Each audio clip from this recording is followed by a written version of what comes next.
आम चुनाव से पहले जहां एक तरफ राफेल के मुद्दे पर सरकार और विपक्ष में तू मैं का सिलसिला जारी है, तो वहीं दूसरी तरफ अब ये मामला सुप्रीम कोर्ट पहुंच गया है, जहां राफेल मुद्दे पर दाखिल पुनर्विचार याचिकाओं पर अहम सुनवाई हुई।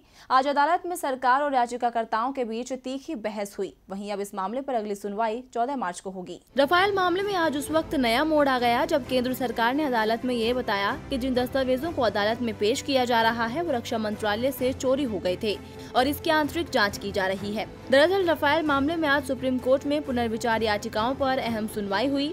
इस दौरान याचिकाकर्ता प्रशांत भूषण ने कहा कि कोर्ट ने पिछले साल दिसंबर में जो फैसला सुनाया वो गलत दस्तावेजों के आधार पर है, जबकि नए दस्तावेज तो अब सामने आ रहे हैं। इस पर केंद्र की तरफ से अटॉर्नी जनरल वेणुगोपाल ने कहा, जो दस्तावेज हिंदू अखबार में छपे हैं वो चोरी के हैं। इस पर चीफ जस्टिस रंजन गोगोई ने पूछा कि क्या रक्षा मंत्रालय के संबंधित विभाग के प्रमुख यही बात कहते हुए हलफनामा देंगे। इस पर अटॉर्नी जनरल ने कहा कि हम कल तक हलफनामा जमा करवा देंगे। अटॉर्नी जनरल ने कहा कि कोर्ट याचिकाकर्ताओं से दस्तावेज पाने का जरिया पूछे, इनका तरीका उचित लगे तो जरूर सुनवाई करे। इस पर जस्टिस के.एम. जोसेफ ने कड़ी टिप्पणी करते हुए कहा कि अगर सबूत पुख्ता है और भ्रष्टाचार हुआ है तो जांच जरूर होनी चाहिए। Justice KM. जोसेफ के सवाल पर अटॉर्नी जनरल वेणुगोपाल ने कहा कि दुनिया के किसी देश में रक्षा सौदे पर इस तरह कोर्ट में सुनवाई नहीं होती।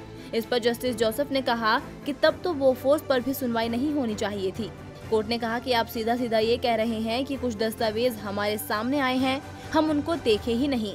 Justice KM. जोसेफ ने कहा कि आप राष्ट्रीय सुरक्षा का हवाला देकर बच नहीं सकते। इस दौरान अटॉर्नी जनरल के वेणुगोपाल ने सुप्रीम कोर्ट से कहा कि अब इस मामले को राजनीतिक रूप दिया जा रहा है। ऐसे में कोर्ट से अपील है कि वो इस मामले में संयम बरते। रक्षा खरीद की न्यायिक जांच नहीं हो सकती है। वहीं अब इस मामले पर सुनवाई 14 मार्च को होगी। डीबी लाइव की रिपोर्ट।